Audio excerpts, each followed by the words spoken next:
Hello once again, and welcome to the SEC Daily here at Southeastern 14. I'm your host, Chris Lee. Gavin Schoenwald, Blake Lovell have the day off, so we've got a special guest today. He is Chris Phillips of the Spurs Up Show.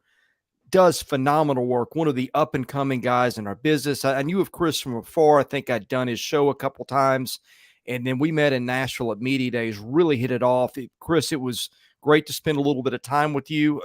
Man, that's been over 2 months now. That's hard to believe, but welcome to the show today. Chris, I appreciate you having me, man. And yeah, it feels like SEC Media Days was just yesterday, but it's always great to put a face to a name and a voice, if you will. And so it was awesome to link up with you guys. And what a season it's been thus far, man. Obviously talking college football, we're obviously going into week 5 and things will start to heat up with more of these conference games being played. We're going to find out about some teams if they're really contenders or pretenders, but it's been a great season thus far, man. And I appreciate you having me on, and congratulations to you and the Southeastern 14 team. And I see you guys doing morning shows, afternoon shows. We're interacting on social media. You guys have the basketball show upcoming, and you guys always crush the baseball content as well. So a well-rounded SEC entity, man. We love to see it. Thanks. It's a lot to keep up with, and that's why we have guests like you on. I always say this to our audience. And by the way, we are going to talk not just South Carolina, but we'll talk the SEC. I know you're well-versed in that, and we're going to get into a big story that is broken this morning that I want your thoughts on. But, yeah, I always say this, that we know the SEC pretty well, but everybody we have on our show is going to know their team better than we know our team, and that's why I'm really anxious to have you on today. Anxious is the word. I'm really excited to have you on today. That's a better word for it, because I know you'll have some good takes, good info on South Carolina, and some good takes on the rest of the league. We always start by saying a thanks to our sponsors, CHOMPS and MyPerfectFranchise.net. Always looking for more partners. That's how we keep this going. As Chris can tell you, this is a business where you have to do it all. You've got to be the on-air personality, the producer, the sales guy, everything. We do all that here. So help keep this Chris, going. Let me also say CHOMPS is a great sponsorship. I actually just had a CHOMPS beef stick just before this convo, believe it or not. So guess what I did too. Here's the empty. Bro, they're delicious. They're delicious. I think a protein bar and a CHOMPS beef stick are normally part of my daily routine. So ironically enough, there you go. Yeah, I got in about a 3-mile run right before we did this. Grabbed a shower, got out, and I was like, man, I need to pick me up, because you get in one of those runs. Yeah, you're like, hey, you can go weak quickly. So I was like, I need some protein, and I got just the answer. But yeah, Chomps is one of our proud sponsors. A great quick snack. No bad stuff in there too. I mean, trust me, I eat plenty of bad stuff, but it's nice when I eat this. I don't add to that. It meets your. If you're craving that salty thing, it's that, but it doesn't have a lot of the additives and the allergens that are bad for your kids. No sugar. That was a great segue, because I literally am living our sponsor, as you can see by the empty package, but they are great. But all right, Chris, we're going to talk plenty of Carolina here today, but let's start here. The biggest story in our league is what happened at Texas A&M. Connor Weigman's injury was unfortunately worse than we thought. In fact, I'm going to read from CBS story, and I'll just give you the exact quote because the way they phrased it was kind of interesting. And this is by Dean Straka at CBS. Texas A&M quarterback Connor Weigman is expected to miss the remainder of the 2020 season after further testing revealed additional damage stemming from a foot injury he suffered in the Aggies' Week 4 win against Auburn, according to multiple reports. I don't know what further damage means. I don't know if there's broken bones or what, feet, and he broke a bone there. Obviously, that is something hard to recover from during the season. But, hey, they got Max Johnson, who's had a really good career. Maybe if we want to power rank the league's backups, I don't know if he's one, but he's in that top 3 or 4. What were your thoughts when you heard about A&M's injury with Connor Weigman? Yeah, Chris, first off, it's unfortunate for the kid because Connor Weigman was primed to have a great year this year and was already off to a good start. That offense was really clicking, right? We talked all offseason, and when you and I met at SEC Media Days, I feel like the talk of that week in Nashville was Bobby Petrino and how that marriage was going to work, and so far, so good. I mean, the A&M offense was clicking, and again, that all started with Connor Weigman. But how does this change the outlook moving forward? I don't think it changes it much, and I don't think it's going to change the expectations of those in Aggie land all that much, Chris. I mean, you look at Max Johnson. That's why you went out and got a guy like this, a veteran, right? We talk a lot about experience and how it can be an overrated thing, right? Because sometimes there's a more talented youngster who may have less experience. So what is it really worth if you have the 5th or 6th year player that's, his ceiling is limited? But that's just not the case with Max Johnson. And I think it's a different conversation, too, when you're talking the quarterback position and the guy that has been in every single situation. He's seen every single coverage. He's played in every single big game.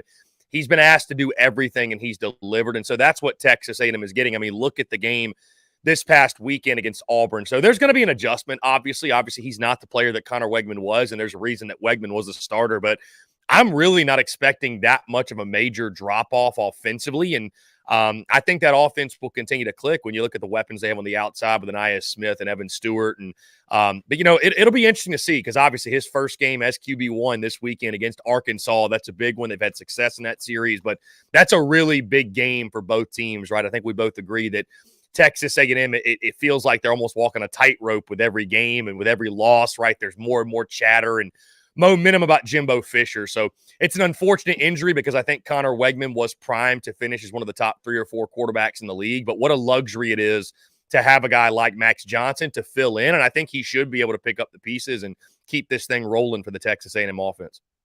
Yeah, I don't know if that changes anything or not with the way they run the offense. Of course, he's got some built-in chemistry with his brother, to whom he threw a touchdown pass, and it went over Auburn. But riddle me this. I guess this is the age of NIL for you. A kid who has played 4 years, who's got 42 career touchdowns to 7 interceptions, is a backup to start the season. How does that happen? Yeah, I think it's got to be NIL, Chris, to your point. I mean, it's you see an opportunity to go to a place like Texas A&M, and I'm sure the deal is pretty sweet. And I'm sure he was told, listen, you're going to have the opportunity to compete for the job, and it just ironically works out that he's now going to get to play and be the guy in College Station. But it is interesting, though, Chris, with all these teams out here that need quarterbacks. And, everybody, here's the thing. Everybody has their own reasons for making their decisions, right? I gave it up long ago trying to figure out why kids commit to certain schools or go to certain places or what have you. So NIL is definitely a big factor, but you never know the relationship he might have had with Jimbo Fisher or those guys on that team or any assistant coaches or what have you. But I know that Jimbo and Petrino and all of Aggie Nation are happy that he made the decision, because, again, Max Johnson now is going to play a major role in their success as a program this year. Yeah, and Blaine brings this up. I'd forgotten that. It doesn't hurt when your dad was an NFL QB and you don't need money. I guess that's Brad Johnson, who played a minute in the league and started a game or two. Yeah. So, yeah, I mean, you can just really go wherever you want. So, I mean, it's NIL doesn't play as much a factor for those guys, but yeah, I mean, I would imagine, Chris, you just saw the opportunity to be part of a SEC West team that's going to compete to go to the SEC championship. And, I think it speaks to the culture that Jimbo and company have built. So, yeah, it's the more the merrier at that quarterback position. You can never have too many good ones. Yeah, Blaine points out won a Super Bowl, too. I'd also forgotten that, but good grief. Yeah, some football in that family for sure. All right, but before we get into Carolina, and I think that matchup with Tennessee is fascinating in a lot of ways, but what's your pecking order in the SEC right now? I mean, I guess Georgia's number one until further notice, for lack of a better idea. I guess LSU's number 2. I don't know. I don't assume anything anymore. Look, before I get into this, you made a good point, and you said something that I've been saying since before we kicked off the first football this season, and you said it better than I've said it. I've said this is kind of becoming more like the NFL with parity, with you don't know who can beat who week to week. And then you added another, I thought, on-point comment right after that, which I've now forgotten, because that's what you do when you go on live shows. You forget everything you had. But you've been making the point that I've been making, and I think we're seeing this play out in the SEC. It is very hard for me to separate the pecking order of any of these teams at this point, other than maybe Georgia and Vanderbilt.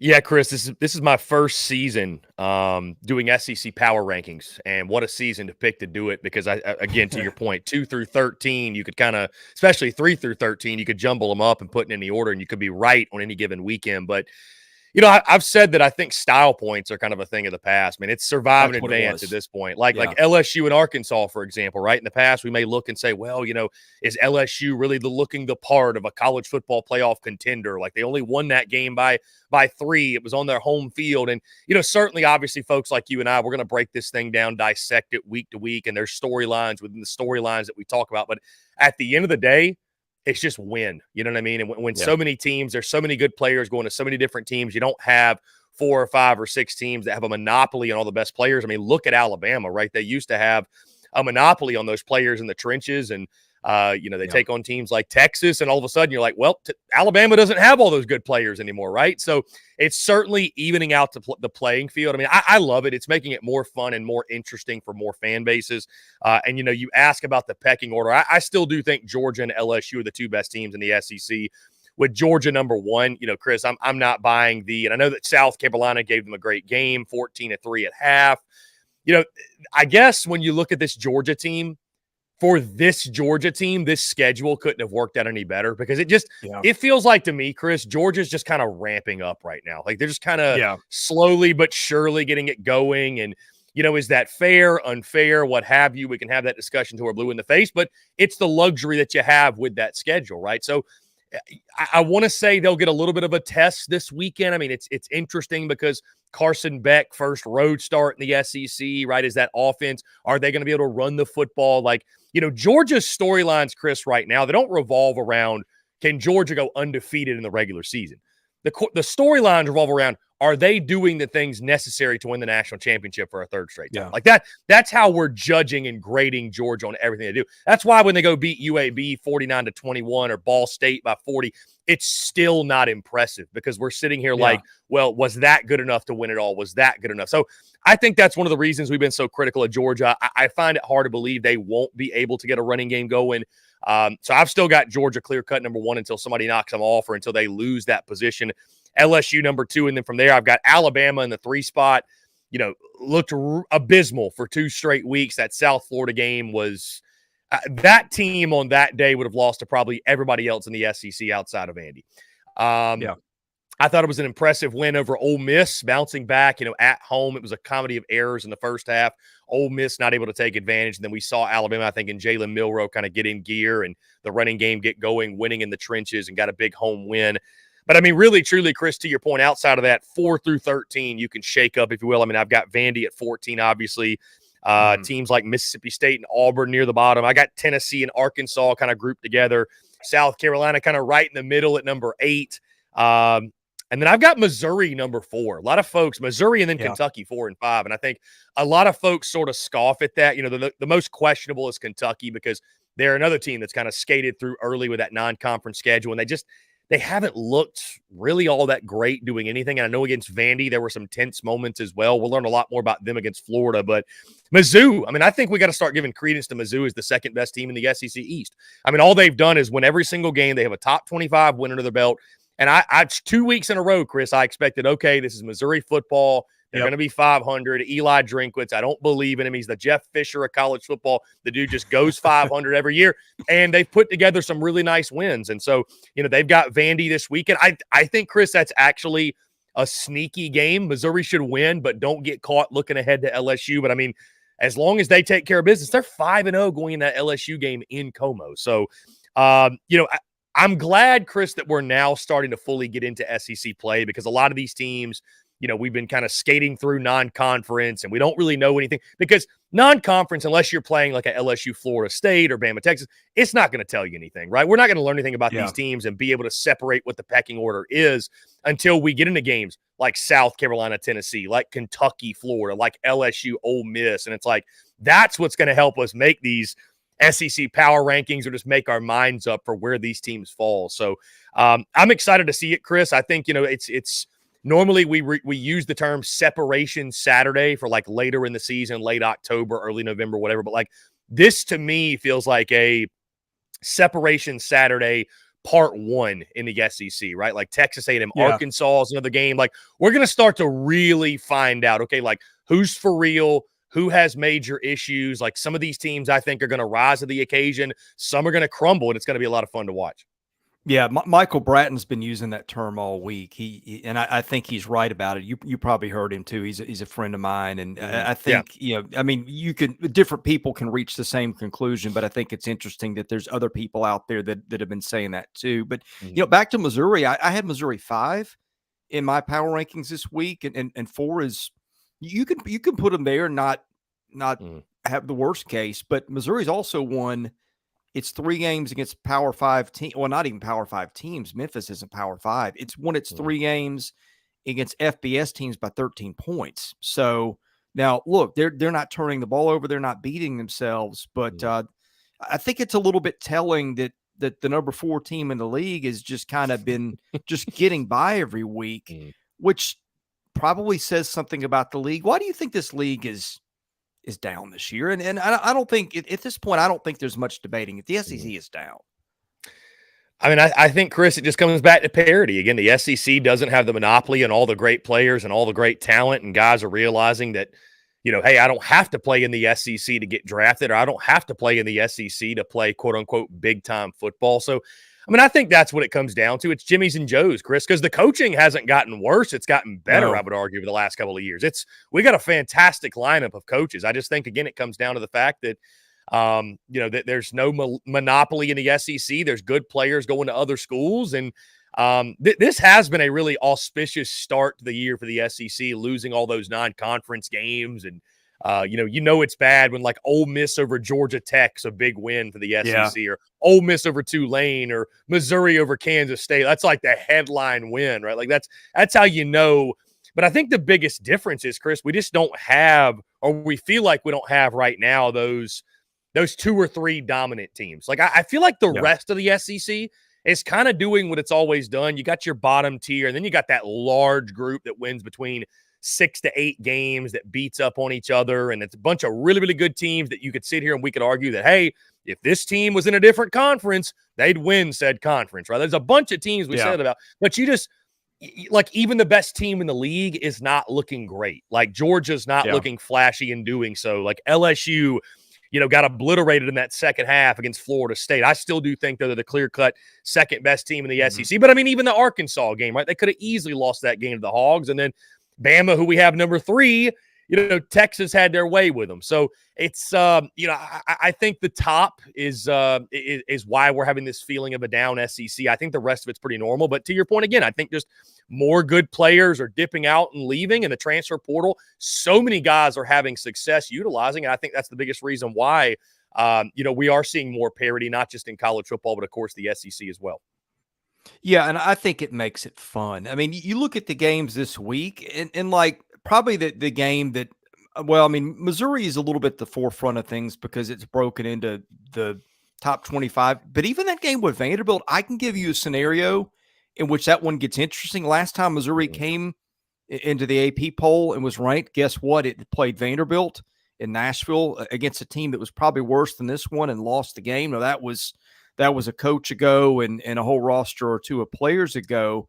But Vanderbilt's a team that hasn't, I mean, it's a bad team right now, but I think there's better football in there for somewhere. And I think that if you listen to Clark Lee yesterday, that sounded a lot like a guy that's about ready to make a quarterback change based on the way A.J. Swan has played. And I didn't mean to make this a discussion about Vanderbilt and Missouri. Well, I was going to say, Chris, let's not excuse let's not excuse Vandy for the perception of the SEC, because let's not forget the Commodores went out there to UNLV and got beat and let the Rebels troll the SEC on Twitter. So we need to throw some blame. I love Clark Lee and I love Vandy, but we got to throw some blame his way, because that was one of the most detrimental losses early, it felt like, as well, especially when you're getting trolled on X or Twitter or whatever you want to call it. So. Yeah, I think if James Franklin were still coaching, he might have made that team walk home from Vegas. But in any case, yeah, that was you're right. Even at the bottom part of the league, you're seeing disappointment. But point being, I think that you've got a lot of interesting games, and even I can make the case where you got a ranked team playing against a team that nobody has any faith in right now, and for good reason. I can even make a case that one's interesting. So, hey, let's talk about the game that you're most interested Saturday in, and that is South Carolina's trip to Tennessee.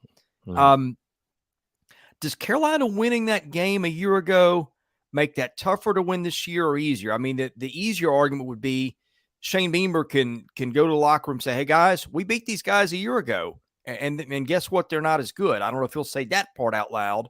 But then again, if there's anything that was going to get Tennessee's attention, it was that win last year. And not only that, but it ruining what should have been a playoff berth for Tennessee. Does it make it easier or harder for Carolina to go and pull an upset for a second straight year? Yeah, Chris, I would say ever so slightly it probably makes it tougher, something like 60-40, right? I think obviously that win last year gives the Gamecocks great confidence that no matter the ranking, no matter what Vegas says, no matter the outside noise, they can go out there and beat anybody. Like, I think that win over Tennessee does that, not just for this game, but, you know, against the likes of Georgia and anybody they play on their schedule, right? Because South Carolina, let's not forget, was I think a 24.5, 25-point underdog, something like that. Heck, I picked them to lose that game by 46 points and most notably went on record and said South Carolina had 0% chance to win the football game. And Chris, I learned my lesson. I'll never give Carolina a 0% chance ever again. Even if it's just 1%, there's always a chance with Shane Beamer. They just tend to have the recipe to do the unthinkable. But I do, Chris, think it makes it tougher. You know, I think the revenge factor and all that can get overplayed a little bit because when toe meets leather, it's football, right? That's what it comes down to. I think where revenge and having an edge and having a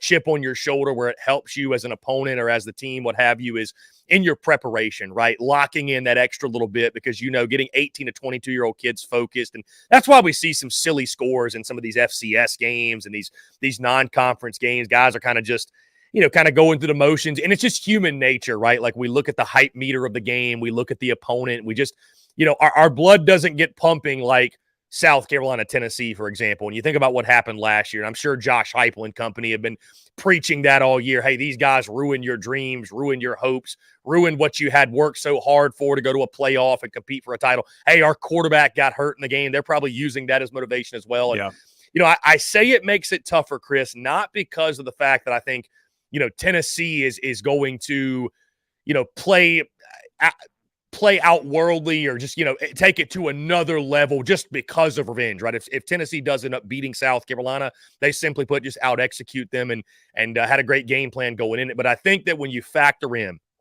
these 50-50 SEC games, I take you back to last week, Chris. That game was a 6-point spread, obviously, with Mississippi State. And one of the biggest reasons I picked South Carolina to win was the home atmosphere. Was the crowd, was the energy, was a night game at Willie B, and, the intimidating environment that can be. Well, now South Carolina has that going against them. And when you factor in what happened last year and you talk about revenge factor, it matters more in the stands than it does on the field. And so Tennessee's fan base is going to be loud. They're going to be vicious. I mean, they're going to be – they want blood, right? Tennessee fans want blood in this game. And, it's – Neyland Stadium is already a difficult place to play, but when you add in that extra edge and that extra factor, I think it does make it a little bit more difficult for South Carolina. And there's some extra vitriol in this one for the folks in orange and white because of what happened last year. Well, one thing I think South Carolina will have the best two players on the field in Xavier Legette and Spencer Rattler. Let's talk about Rattler first. I was not really sold on him coming into the season, but I started listening to the narrative, and it was – hey, when they simplified the playbook, the results changed dramatically, which they did. He has carried that over into this year, and the line can't block for him consistently. He lost the guy that was supposed to be his number one wideout, and here he is. He's just producing. I heard you make on your show an argument that if we did the Heisman right, and these are my words and not yours, that he should be on the list. And look, we could do a whole show on the Heisman and how ridiculously overrated that award is. And my thing would be just how often does a defender get picked number one in the NFL draft compared to how often does a defender win the Heisman? And the disparity is huge. But I'll get off my soapbox there and continue with my question. Spencer Rattler has been amazing by anybody's standard. What has been the difference for him this year? And Chris, to your point, I would just say this about that Heisman conversation we had, that, my point being in that conversation is that there's no player, in my opinion, in college football that is more important to his team than Spencer Rattler. Like, he has carried this football team. He's carried them flat out. When you talk about where the improvement has come from, because I feel like, Chris, we all knew, and we all know that Spencer Rattler is capable of being one of the best quarterbacks in college football. Like, we've seen it before this year. We've seen it before last year. We saw it at Oklahoma. But I think the thing that's always given him problems, and what I've been most impressed with, is his lack of consistency and the bad decision-making at times and forcing the football and the turnovers that seem to always follow him, right? For every 2 steps forward, it seemed like he'd take 1 step back with a bad interception or a fumble or just a bad decision, what have you. And for the most part, I mean, he's just straight up eliminated that. I mean, you look at the 2 interceptions against Georgia, I really don't hold those against him either because, Chris, at that point in the game, there's like 5 or 6 minutes left. He's trying to throw his football team back in the game. At some point, you just have to throw the ball up, right? You got to make a play, right, and kind of force the issue. But, you know, outside of those 2 interceptions, man, that's what I've been most impressed with. We knew he was capable of playing at a high level, but raising his floor, that was something I talked about all summer long, is can he raise the floor, right? Can he be more consistent? Can he be a better decision maker? Can he still play within himself and be a gunslinger, but play under control and not throw the game away and not make it more difficult on his team to win football games? And I mean, he's gone beyond any preseason expectations I had, Chris, because, you know, I thought Spencer Rattler was going to be much improved, but I mean, listen, a brand new OC and there's still different terminology. And I kind of just thought, Chris, he was who he was, right? He was going to be a guy that, you know, you live with the bad so you can get all of the good that he gives you, and the good would outweigh the bad. But the fact that there's practically been no bad to this point, I mean, he's just in a different zone, man. And we're talking about a guy completing like 90% of his passes in a game, you know, 25 for 27 against Furman he did a couple weeks ago. Now, I don't care who the opponent is, man. There's quarterbacks out there in college ball right now that are starting that couldn't do that against air, Chris. So the fact he's doing this against SEC defenses, like what he did against Mississippi State, for example, I mean, it's so night and day from last year. And give credit to Dowell Loggins and company, because Spencer Rattler, the greatest compliment you can give Loggins and an offensive scheme and that coaching staff is a guy like Spencer Rattler. He's just playing free. He's playing loose. He's playing quickly. He's not thinking about play calls or this guy's supposed to be here. It just looks like a guy going out there playing pitch and catch, and he's keeping things very simple. And, you know, he's letting his talent take over, and it's working out very well for him. I mean, I don't think there's a better quarterback in the SEC right now, and there's certainly not a quarterback doing more for his individual team in the SEC than Spencer Rattler. Chris, gut feeling, where does he go in the draft next year? And that's kind of a dumb question at this point because there's a lot of season to go, A, and B, you get through the season, you got your body of work, and it changes on what everybody thinks of you from the last time you take a snap to the draft. I mean, you see guys rise and fall without taking a snap. But I get the feeling that he's one of those guys that is not going to leave anybody any ammunition with work habits or character or anything like that. You know that situation better than I do, but just projecting ahead, what's your gut feeling? Where does he go next year? Yeah, and Chris, it's funny, you know, you mentioned the character stuff, and I think that's going to be one of the things when we get to the draft, people are going to try to dig up. They're going to try to use that Netflix documentary, right, the QB1 thing. Like, Spencer Rattler, I mentioned this last year, and I thought you definitely saw it last year during struggles and the offense wasn't clicking and his numbers were suffering. And I mean, there were weeks he was going without throwing any touchdowns, and the guy never wavered. He was always a great teammate. He always had a great attitude when it would have been warranted and understandable if he did not. So I think all the character stuff, you know, it's if you're trying to use a Netflix documentary against him and you're an NFL scout, you probably don't know what you're doing. They're going to do their thorough research, but when I think they do, they're going to see he's been a great teammate. He's been a great leader. I think that's kind of the last thing they were looking for is, can he lead his football team? And my goodness, he's been that guy this year, right? From the way he talks, he carries himself, and of course his play on the field. I would say, Chris, I'll go conservative and say he's a second rounder. I think if he keeps up this level of play, obviously there's no reason why he should not be picked in the first round. And I'm not going to sit here and pretend like I'm an NFL draft expert or anything of the sort, but I mean, you look at the arm talent, he's got as much arm talent as anybody. I think he showed actually some nice mobility, some wiggle in the pocket this year, navigating around the offensive line since week 1. I think you saw that in the game against Georgia. You saw it against Mississippi State. He's scrambling a lot more, Chris, and getting first downs than I ever recall him doing last year. So not to say he's fast, but he's quick enough, right, to hurt you with his legs. But yeah, I think he's a second round guy. You know, could he be late first? I think if he keeps up this level of play, absolutely. Could he fall to the third round? I mean, it's the NFL draft, and sometimes these decisions don't make a lot of sense. But Now, he's definitely making himself a lot of money this season, Chris Lee, as is Xavier Legette as well at the wide receiver position. Yeah, and to the character thing, my point was, I mean, forget a lot of people say and do things at 20 that if you had a do-over on, I think everything that I see and hear about him as a kid is an asset in the locker room, is not going to cause you distractions. I don't hear anything about bad habits. You know that and better certainly, than I was. certainly not saying like you were bringing it up, saying it, but you know that when they dig up everything during draft time, so it's one of those things. It's 3 or 4 years ago it applied. It's just worn out now, man. It's an old, tired narrative that some folks refuse to let go, it seems. Well, people also dig up anything and everything on social media and in the comment section of videos, which is why I clarified. So, I mean, hey, I know the perfect fit for him. I mean, talk about a franchise that needs a quarterback who can make plays without an offensive line. Hey, sign me up to bring him here to the Titans. Hey, why not? Spencer Rattler's just shown you already out on Will Levis? You're done with Levis already? Oh, I don't know. I mean, to be honest, I watched the game Sunday and fell asleep in the second half. That's how bad it's gotten here. So, one win out of the last 10 games, and I don't know. We're just stockpiling guys that might or might not be the answer at this point. So, and anyway, we'll get away from that one. Okay, here's the next guy, Xavier Legette, and I was doing my pre-show prep, and I'm thinking, no. I spent an off season dissecting everybody's roster, but I don't catch everything. And I'm like, did I miss something with this kid?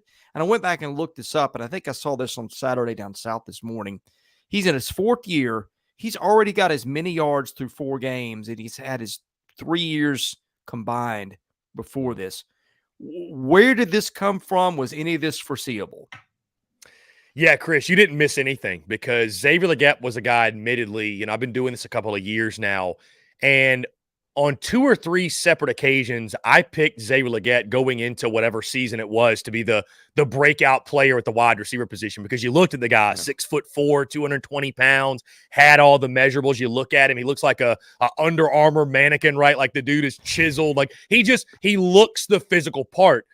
For whatever reason, it just never clicked. He just never lived up to it. And I think the moment for Xavier Legette, Chris, where it all came together, the light bulb sort of came on. You hear about that light bulb moment a lot, no matter what field it's in, Chris. Doesn't matter if it's sports, doesn't matter if it's business, right? There's, whether it's for some people, it's rep number 5. For some people, it's rep 500. For some, it's rep 5,000. For some, it never comes where that light bulb comes on, right? And it just makes sense and it clicks. It can be podcasting. It can be business. It can be, like I said, sports. So I think for Xavier Legette, because you go back to early last year, he had 2 drops in the South Carolina State game that turned into interceptions. And I mean, there were people, Chris, saying he should not come off the bench the rest of the year. This guy's a wash. He's done. He's no good.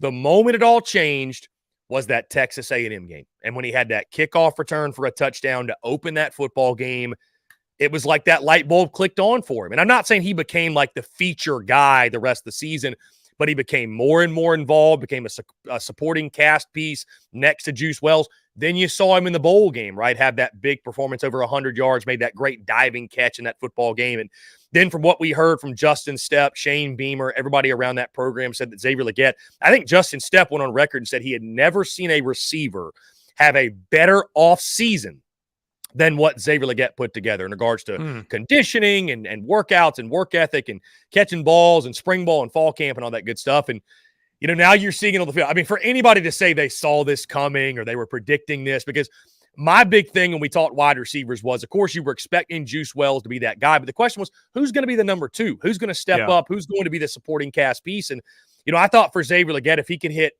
500 or 600 yards, right, that'd be a really good year. And he's already got over 500, and we're literally 4 games in the season. So I think this is a guy that always had the tools, right? He always had that. He had the potential, but potential is a scary word because it means that you have not lived up to anything yet. So it's all come together for him. It's great to see him. And I think he surprised a lot of us with his speed last week against Mississippi State. You knew he was able to high point the football and go over defenders, but that separation, man, hitting 22 or 23 miles an hour is special. So he's a specimen, and it's all come together for him. And thank goodness, because, without Juice Wells, had he not emerged, where would this football team be right now as well? And Xavier Legette has been a lot of fun to watch thus far.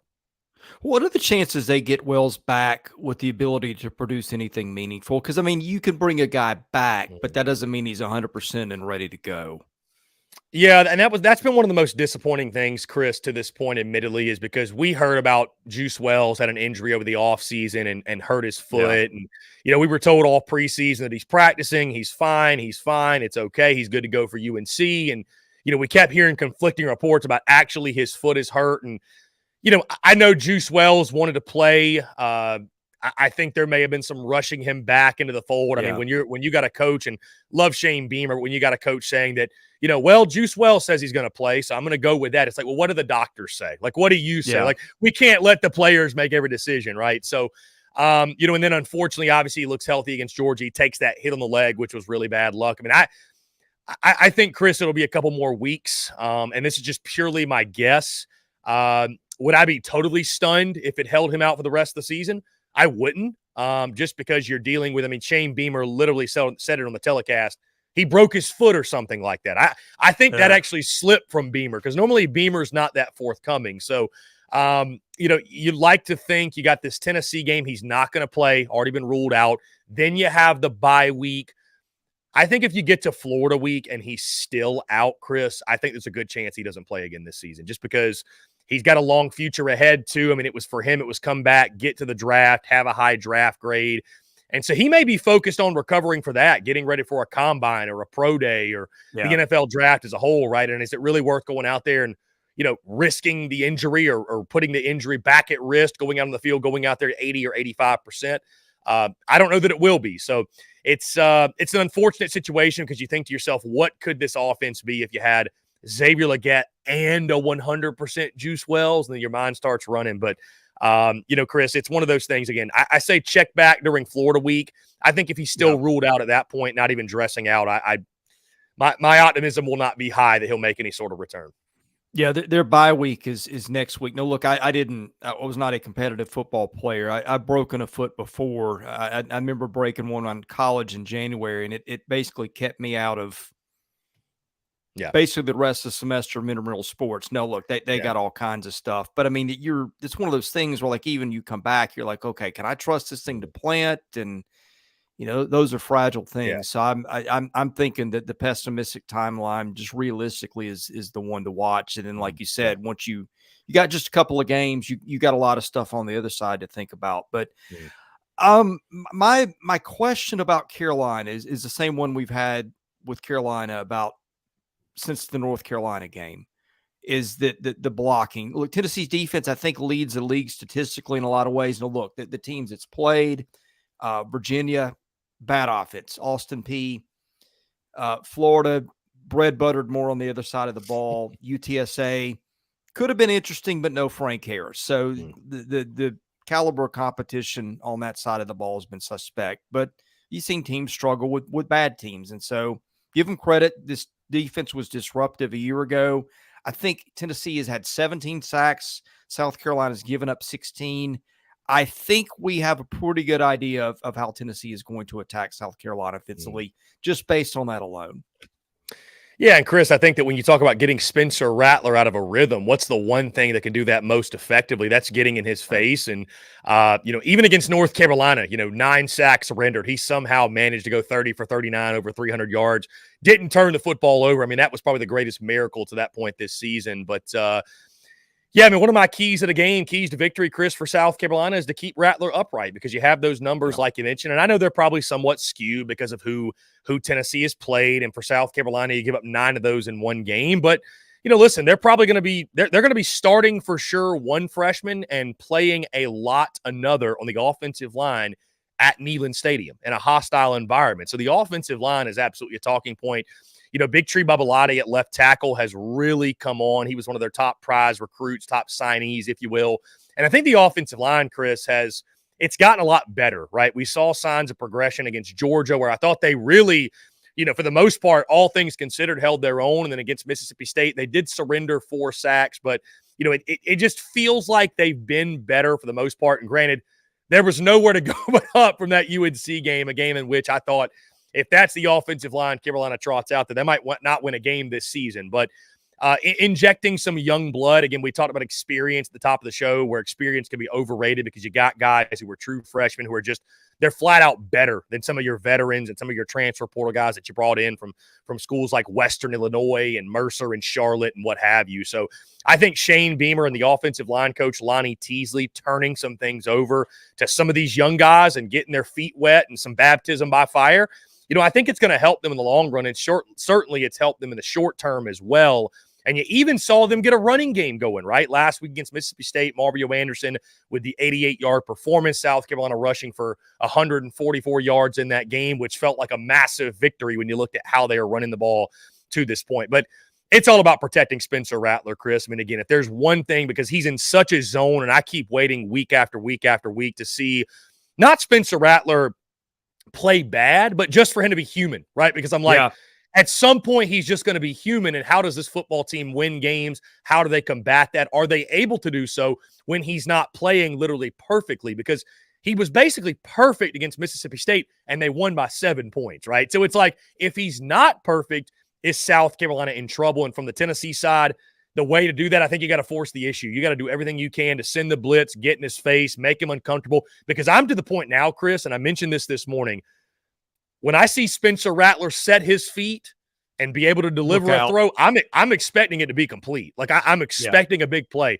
I have not seen him make a throw this year with conviction that was not a great throw, right? So if you're Tennessee, it's about how do you get Spencer Rattler to make unsure throws where he's only 70%, or he's having to throw it there before he wants to the spot, or he's having to force it in coverage, or he's not able to get to his third or fourth read or go back to his first or what have you. That's what it's going to be about for Tennessee. And then you get that internal clock going, and then you have the crowd, and then you make it very difficult. And then again, like you mentioned, that young offensive line that, South Carolina went to Sanford, and I'm not trying to, start any battles here or anything between Georgia and Tennessee, but like, Neyland Stadium at night's going to hit different, man. It's just going to hit different than any environment they've been in this season. So it's going to be a great test for that young offensive line for sure.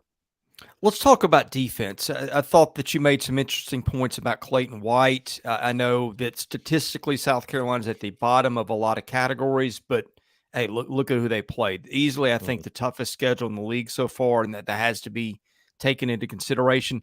Tennessee, I'm just not sure what we're looking at with Milton and those guys. The receivers, they've taken a drop-off. On the other hand, Carolina doesn't have a couple of DBs that were in the NFL or are in the NFL now that played in this game a year ago. What do you see as keys for both teams on that side of the matchup, Chris? Yeah, and admittedly, I was nervous, Chris, about the defense as a whole coming into this season because of some of the guys they lost, and I wasn't sure that they really restocked in the transfer portal the way they needed to. Also, they have not had JT Gear, which was one of their top pickups, the transferred edge player from Syracuse. And I think that absolutely killed South Carolina early with not being able to get any sort of pass rush and quarterbacks having all day to throw with. Like you mentioned, man, they've got some talent back there in the back end. But, I mean, when you lose guys like Cam Smith and Darius Rush and you're giving quarterbacks 4 or 5 seconds, it's just going to be really, really difficult for you to do anything. And obviously last week, Will Rogers, 487 yards passing, Nick Emanwari coming back from injury. And Shane Beamer said it during the week. And, credit Zach Arnett and Kevin Barbay, I think, for attacking this, because Shane Beamer said, hey, Nick Emanwari is only 90%, but he's going to play. Well, if I know that one of the safeties is only 90%, I'm going right at them. Yeah. And they did that with Tulu Griffin and got South Carolina over the top, and the Gamecocks just had no response. So when it comes to slowing down Tennessee, Chris, we hear this all the time about get the Vols off schedule. Like, what does that mean, right? Yeah. Get them off schedule. I think you got to win the early downs, win first down. Tennessee, this misconception is they want to throw the ball 50 or 60 times and they want to throw for power. They love to run the football. Like that's what they're built off of, right? I thought South Carolina was able to slow down that rushing attack. Obviously, the Gamecocks won that game last year because of offense. Tennessee still scored 38 in that game. But you got to be able to not let them get 5 or 6 or 7 yards a pop on first down, because when they're able to do that, that's when the tempo gets implemented, and that's when things really start clicking. Defenses get on their heels. They can't make adjustments, and Josh Heupel and company can just pick you apart. You know that Josh Heupel, he was salivating looking at that game film from the game against Mississippi State. But, for Tennessee, it's about running the football. I don't think Joe Milton's been terrible. He's been terrible in comparison to what Hendon Hooker was last year, but Hendon Hooker was historically good. So you know what I mean? Like if you're trying to draw those comparisons, like you're going to drive yourself crazy. Now, what's the status of Joe Milton? From what I hear, he's healthy, but obviously took that hit late in that Tennessee game last week. And, is he limited running the football, right? We saw the long touchdown run to open the game. And the Gamecocks have just got to get things shored up in their secondary. I think, Chris, they're better than what they showed last week. They're better than the 317, I think, or so yards per game they're allowing right now. I think South Carolina also encouraging Chris is taking some steps forward up front.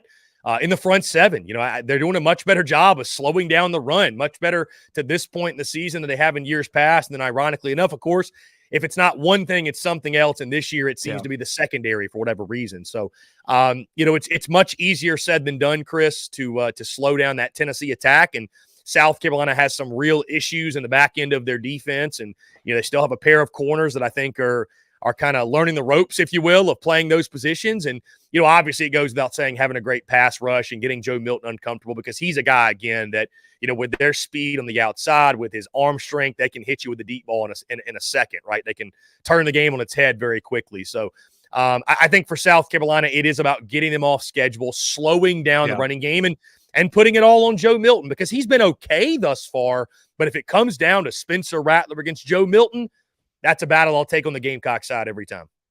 Yeah, and here's a stat for you. Tennessee is the only team in the league that is averaging more yards per rushing play than passing play. And again, rushing plays, a sack is a passing play. So you take the sack yardage off the passing yardage, 6.7 versus 6.6. But 6.7 yards of rushing plays is pretty good. And that's my concern, like you said, and maybe penalties. If you force a false start, that takes, or something like that sets them back, takes a little bit away from the run. I think, just like you said, getting ahead in the chains is going to be a big thing because this is a team that's run the ball well now for a couple of years. Mm-hmm.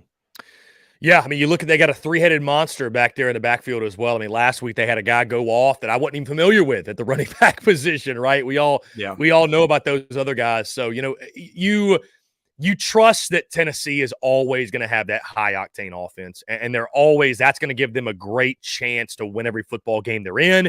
It's going to give them a great chance to have great seasons. I think it's why they were the sexy pick for second in the East because, death taxes and Tennessee having a good offense under Josh Heupel. Yeah. So there's a lot of pressure on them in this game for sure, though. I think South Carolina coming in, what they did to them last year, the hype and anticipation of this one. I mean, Tennessee fans have been talking about this one. They've had this one circled since the offseason began practically. And it's been interesting, however, the offseason. I mean, you listen to Tennessee fans talk about this game. They don't just want to win, Chris. They want blood. They want a 50-point win. They want Josh Heupel to score 100 if he can. And it's a big game, too. Another storyline of Shane Beamer and Josh Heupel, both third-year coaches, 1-1 against each other.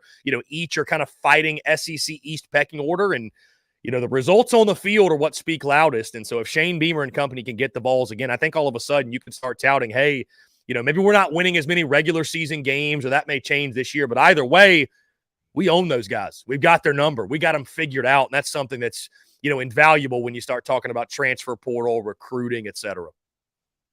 Well, you said death taxes and then something else. It's been death taxes and good special teams if you're coached by a Beamer. That slipped a little bit this year. Carolina, it seemed like you write them in Penn, top 3 unit in the country most years. I think they're 81 by SP Plus this week. What's going on there?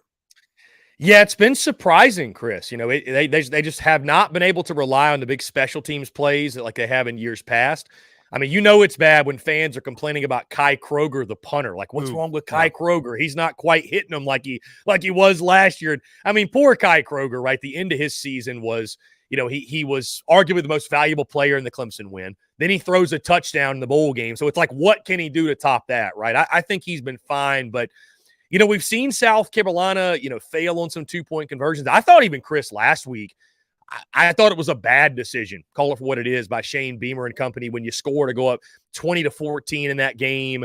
And for whatever reason, you're going for 2. And Chris, this as well as I do. Like, you don't go for 2 in the middle of the game. Like you don't, it's all fun and games when you're getting it and you're like, wow, what a special teams genius you are. But like when you start trying to get too cute with it and you abuse it, like it's no time to go for 2 until you get late third quarter or in the fourth quarter where it starts making sense, right? Like coaches that are normally fishing for 2-point conversions that early on, I hate to say they don't know what they're doing, but it was a questionable decision at best. And then on the ensuing drive, Mississippi State gets down there. They've got like a 51-yard attempt, and South Carolina has an illegal procedure penalty. And Mississippi State missed the field goal in the attempt. The penalty comes in. They get another try, and State hits that field goal. Now, South Carolina still won that football game. But, Chris, those are things that can lose you games, right, if you're not careful. So, yeah, it's been – I mean, even Mitch Jeter has missed a field goal. So, I think it's just one of those things, Chris. It's the law of averages. Like, you're not going to be perfect every single year on special teams.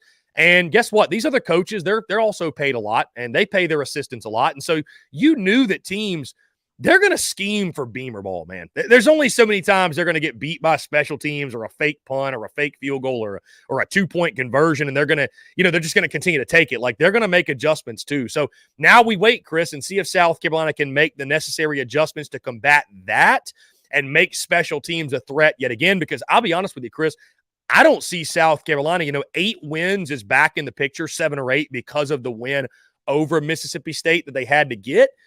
But I don't see you hitting that 7 or 8 win mark in some of these swing games and getting some of these swing games without the help of special teams. It's got to be there for South Carolina to reach their goals this season. Yeah, their margin for error at this point is not big, because I worry that Rattler could take a hit at any minute that knocks him out. They've already lost Juice Wells. I mean, I think that Shane Beamer is a terrific coach. I think he gets as much out of his teams as anybody, but they're teetering there a little bit on an edge where you catch a bad break in the wrong spot, and it could look a little differently than it does now. Yeah, their margin for error, Chris, I would say is razor thin. And I hate to be the guy that's waiting for the other shoe to drop or waiting on something bad to happen. But to your point, again, I mean, realistically, is Spencer Rattler going to play at this rate all season? Like, I hope so. I mean, but to think he's not going to have a single bad game at any point, and with this offensive line, like you mentioned, you're terrified that all it takes is one hit, and he misses a quarter, or he misses a half, or God forbid he misses a game, or God forbid longer, and it completely changes South Carolina's season. Because without Spencer Rattler, as good as Xavier Legette has been, as encouraging as there have been some things on the offense, without Spencer Rattler, I mean, this is probably a 4-8 team, Chris. Like, realistically, let's just call it for what it is, right? With some of the issues and deficiencies they have. Now, good news is this: we don't have to think about that because he is the starting quarterback. But, especially in a game like this, right, we talk about, Chris, what's the margin for error? And then you compound that with going on the road at night in a hostile environment. Again, Chris, all of the things I felt like gave South Carolina the advantage in a 50-50 game. Now they have to overcome that, as well as play really well, get a perfect Rattler, make opportunistic plays defensively, get a special teams play. It's going to take all that and maybe even then some, because it's going to be a very, very tough environment for South Carolina to go into and get the W. Yes, it is, but it's going to be interesting, and I want to get your thoughts on some other SEC games quickly before we go. But before we do that, a quick shout-out to one of our partners, Andy Ludicky and MyPerfectFranchise.net. If you're out there wondering what's the next step for your career, you might consider going into owning your own franchise. You get a lot of control there over your life. If you got kids like I do and you got schedules to work around, that can come in handy. Andy and his team will sit down with you and they will go over what are your skills, what's your experience, and what are your life goals? How much time do you want to spend with your kids and your family, and when do you need that to be? And they work with all kinds of franchises, and they will match you with somebody that fits your needs. They do not try to steer you to somebody just to get a bigger commission here or there, nor do they charge you for that consultation. Andy's a fantastic human being. Honest as the day is long and really good at what he does. So go to myperfectfranchise.net and figure out how Andy Ludicky and his team of folks can help you get to where you need to be with your career and with your life. All right, I'm going to go through some games quickly. We'll kind of do rapid fire here. Give me your thoughts. Kentucky, Florida, the 11 o'clock game, Kroger Field. Still trying to figure out what these teams are. Was a little confused with what I saw in Kentucky this weekend in Nashville, but Kentucky also jumped out to a pretty early lead, and this just in, teams tend to coast at times when that happens. What are your thoughts? What are you watching for? Who wins this one? Chris, fascinated to see what Kentucky looks like in this one because they've just been kind of skating through the first 4 games, picking on non-conference teams. And I know that it's a character trait of Mark Stoops' coach teams for whatever reason. I saw some stat. They have a losing record against the spread against FCS opponents or something while he's there. And, that's all fine and dandy. But at some point, you got to put it together and start playing good football. And I know they got that win over Vanderbilt, but they just haven't really looked the part of the 8 or 9 win team or the second best team in the SEC East. Like so many people were picking them early on. Yeah.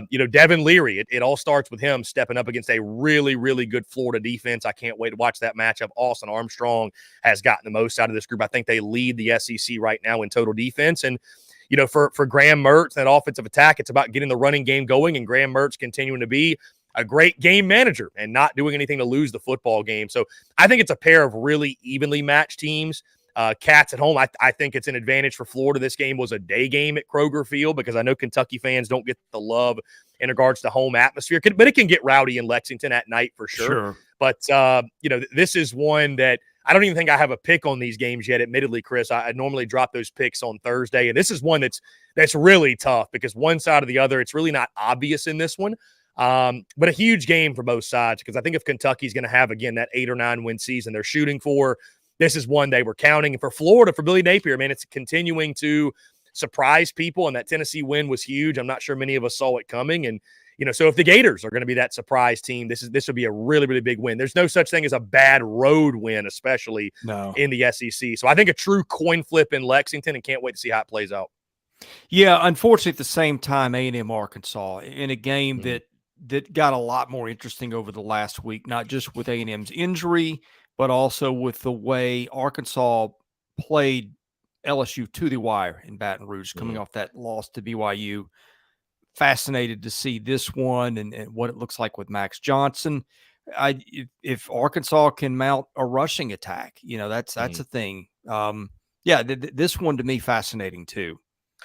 And this feels like, Chris, desperation time for Arkansas. It really does. When you got Sam Pittman and company talking about deleting social media and just like somewhat of the toxicity, it's unfortunate because the thing that makes SEC fans or the SEC and college football and college sports great is the fans and the energy and the excitement, the passion. But there's unfortunately a small portion that it can be really ugly too when things aren't going well. And I think Arkansas is dealing with that. And so you drop this one to Texas A&M, what is a very winnable game. And, unfortunately, Sam Pittman is losing that fan base by the week, the more the losses mount. So this is a huge one just for the morale of the Arkansas fan base, right? I mean, you have a guy like KJ Jefferson, and you hate to feel like you're wasting a guy's talents like that. He's probably going to leave Fayetteville with every single record.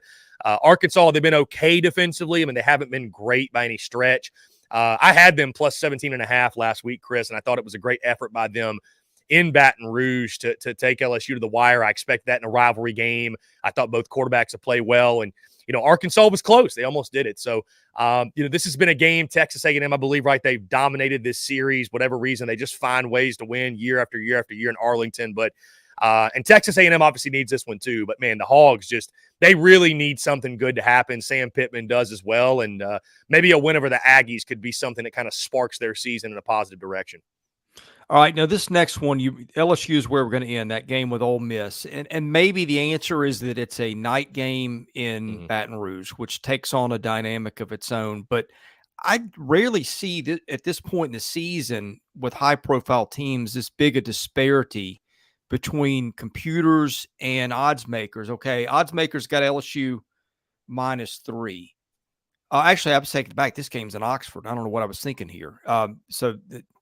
I'm at a loss to explain it now. LSU is -3 on the road in Oxford.